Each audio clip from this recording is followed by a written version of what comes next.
ሻሎም ፕሮፌት ዘኒነኝ ዛሬ አዲስ ነገር ይዤላችሁ መጥቻለሁ። እግዚአብሔር ስሙ የተባረከ ይሁን።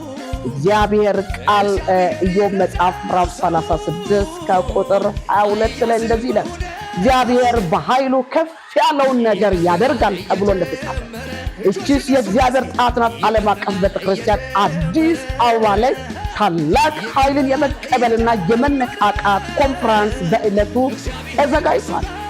ከ26 እስከ 28 ድረስ ዳር 26 እስከ 28 ድረስ ታላቅ ኮንፈረንስ ተዘጋጅቷል። ማንም መቅረት አይቻልም። በዕለቱ ታላላቅ የእግዚአብሔር ሰዎች ተጋብዘዋል። ፓስተር ኤፍሬም እና የእግዚአብሔር ሰው ሰይፌ እንዲሁም ድንቅ አገልጋዮች ተጋብዘዋል። ዘማሪያኖችም በዕለቱ ተጋብዘዋል። ኤልያስና ጆናታን በዕለቱም ተጋብዘዋል። መቅረት አይቻልም። በዕለቱ የእግዚአብሔር ቃል በኃይል በስልጣን ይሰበካል።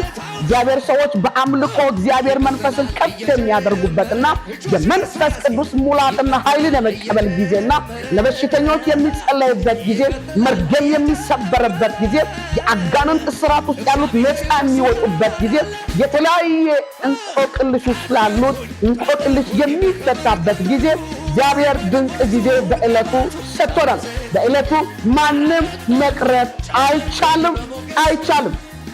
ለበለጠ መረጃ 0915 56 17 84 እና 0933 931 11 ላይ ይደውሉ። ይህን በእግዚአብሔር ቃል ድንቅ ነገር ይሆናል። እግዚአብሔር በኃይሉ ከፍ ያለውን ነገር ያደርጋል። ተጋብዘዋል። ማንም መቅረት አይቻልም። ዕለቱ እሁድ ዕለት ከአርብ ጀምሮ እስከ እሁድ ድረስ አለ። ያለንበት አካባቢ ጀሞ 1 ኤሪያ ላይ ደርሰው ለበለጠ መረጃ ይደውሉ። እንወዳችኋለን። ሻሎም